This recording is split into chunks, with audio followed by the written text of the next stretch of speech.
stay away from, when we do flats, we really have a continuous line outside and a continuous line inside because it's technical. But when it comes to illustration, you want a little bit more vitality, you want a bit more opening. So don't lock all your lines. You might have actually draw them closed, but you want to leave a lot of opening, a lot of breathing space.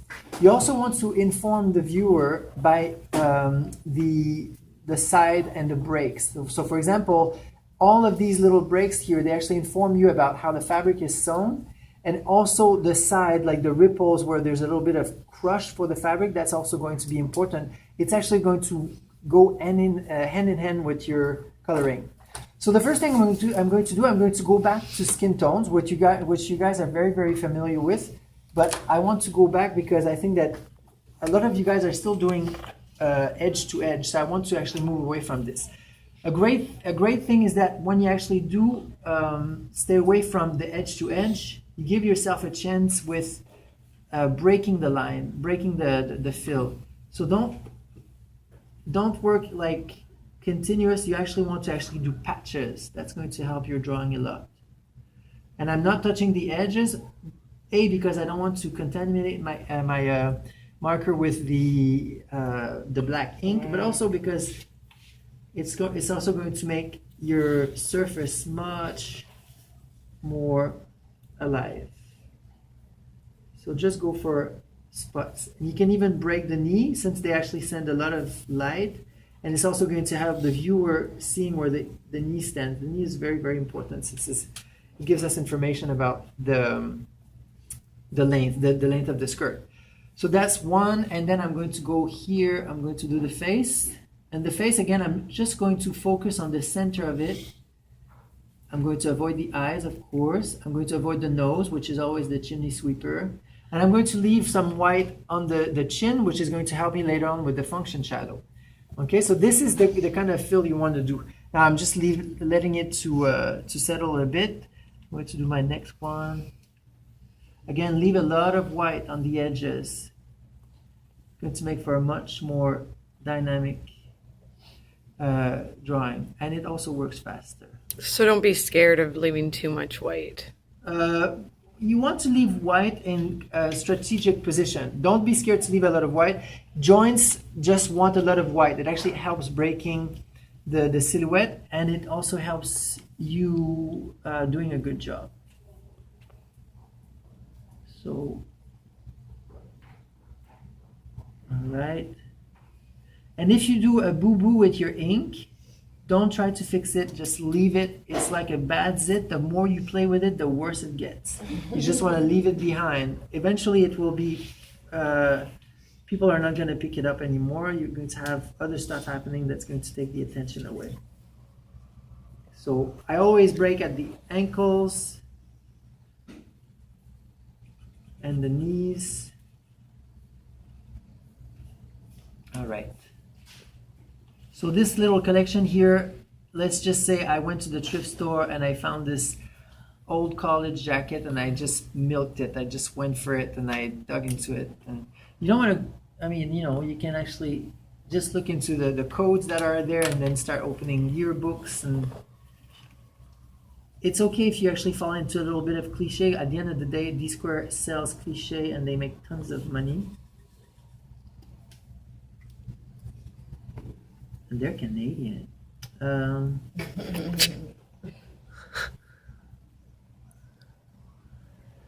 There.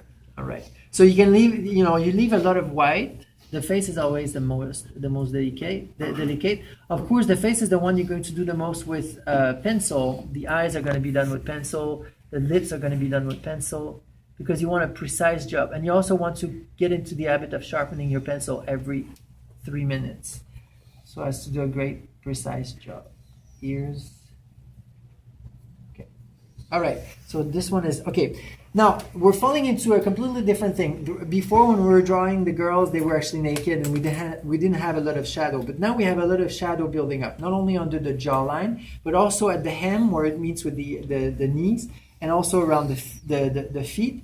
We're going to build up a little bit. We're going to grade. So we will go from white to one coat of marker to a second coat of marker to finally our coat of pencil. So I'm going to actually build up here, a little bit here near where the garment is, inside the arm, which is actually a cylindrical shape, so it actually casts a little bit of shadow to itself.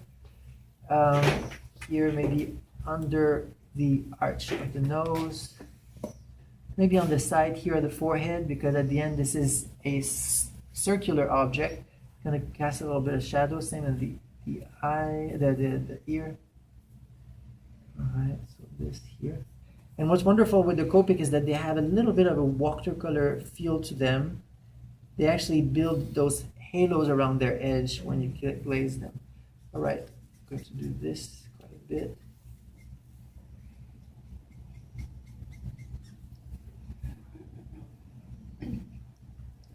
And don't panic if you think it's too dark, it hasn't dried yet. So there. So we're going to do the edge of the neck here. And again, I leave a lot of white.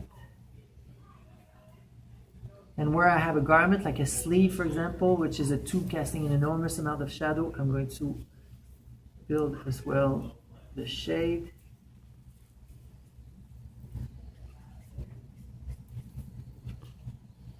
Okay. So then you do all of that with marker versus the color pencil. Yes, but the color pencil is going to actually be the last touch, and it really, really boosts. You'll see how much it boosts. Because I'm taking a really, really, really dark shade for the pencil, but I use it with care. This here. Oh, she's lost her collarbone. My curls off.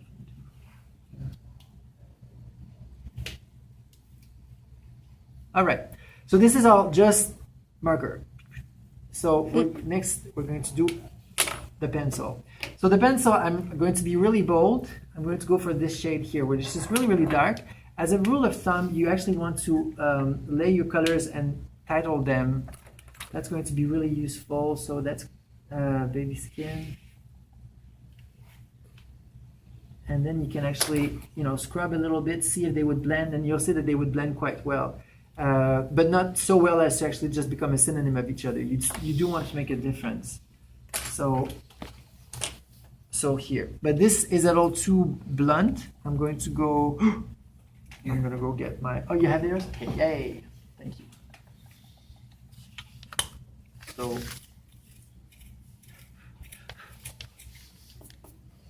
yeah, that's better. So here, so I'm going to actually push that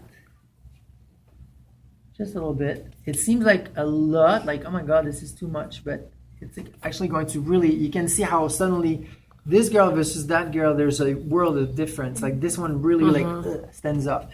You can actually do the same here if you want. A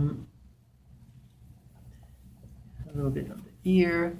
And then, where the garment meets with the arm, I'm actually going to push this a little bit.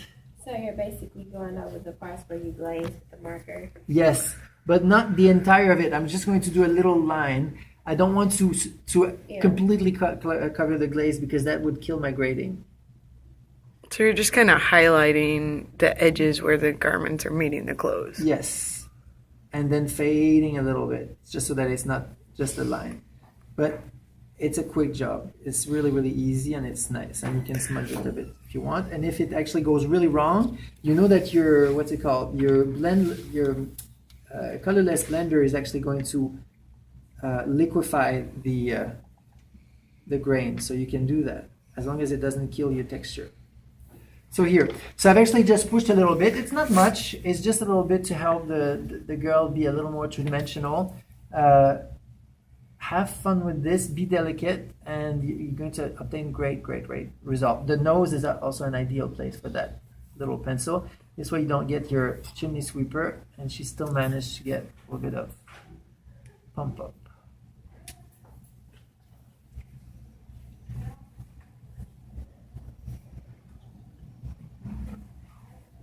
All right.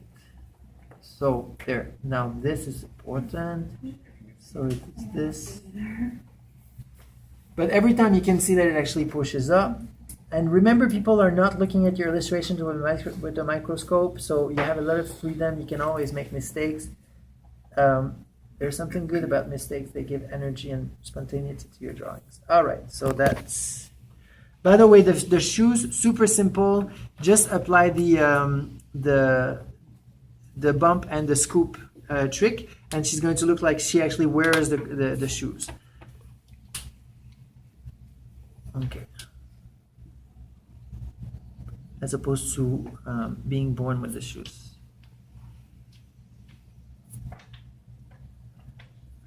All right, so every time I'm actually pushing up. That's really, really good. But I'll actually be doing the same with my garment because you'll see it when I'll do tone on tone with my garments as well. All right, so this is all done. Now actually I can move on to, let me just do eyes and lips. Yes, I do have some red somewhere. So you really want to sharpen the pencil for the eyes because that's like almost like surgical job. There. Did you know that only 2% of the world population has got blue eyes? I didn't know that. Do you know under all brown eyes or blue eyes? So I've got blue eyes. Really? Mm-hmm. So I have blue eyes. There. All right. So that's done. And lips. I actually have a great uncle who's like dark as night with bright blue eyes. Oh, nice. Cool. Now I freaked out when I saw him. I was like, is that? There. So leave a lot of white. A lot of the white is actually it's actually make for a strong illustration. You can see all that white is pumping up those lips. All right. So let's do a bit of denim, a little bit of corduroy, and a little bit of satin. So satin is going to be the hardest one.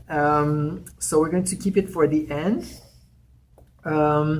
You're going to discover that basically you're building up in several dimensions and in several layers. So let's just say that I want to build. Let's just say I'm going to do a tone-on-tone jean jacket here. I'm actually going to have the sleeve a little paler and this here a little darker. So I'm going to go to this. Now, by the way, guys, you will have to spend some money. You have to start thinking about the color you want to use, and then you'll buy it in a few shades, typically light, medium, and dark. So here, that's my light grayish cobalt, light grayish cobalt, and then that's going to be my light blue. All right. So once again, it's great when you leave a lot of white. It's much more forgiving for you guys because suddenly, well, first of all, you're not going to make a mess. But second, it's easier to actually go back and fix what you have made mistakes around. Now, what I'm going to do here is I'm going to apply a bit of motion. You want to go with the flow of the fabric. So this here will probably go down. But as it gets to the elbows, because it actually bends, the fabric will actually get squiggly a little bit, and then I'll go down. So I'll actually apply this movement just like that, sideways, and down. So here I'm missing maybe a little bit. And again, very, very far from the edge. And I fill, and sideways here, and down. Okay?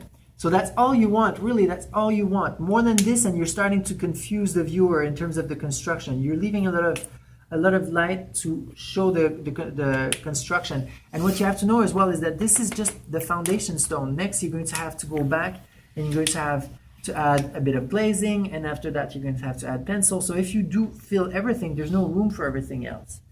So here, I'm going to just go, and here I have a pocket.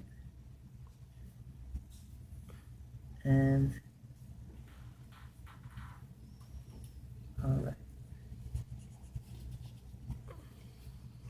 There.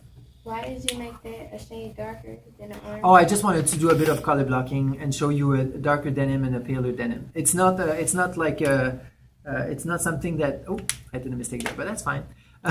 So yes, I just wanted to try two different colors. Now, for how would you go about the ribbing, since this is actually going to be elastic? Would you do it and then do pencil over it to show the different lines?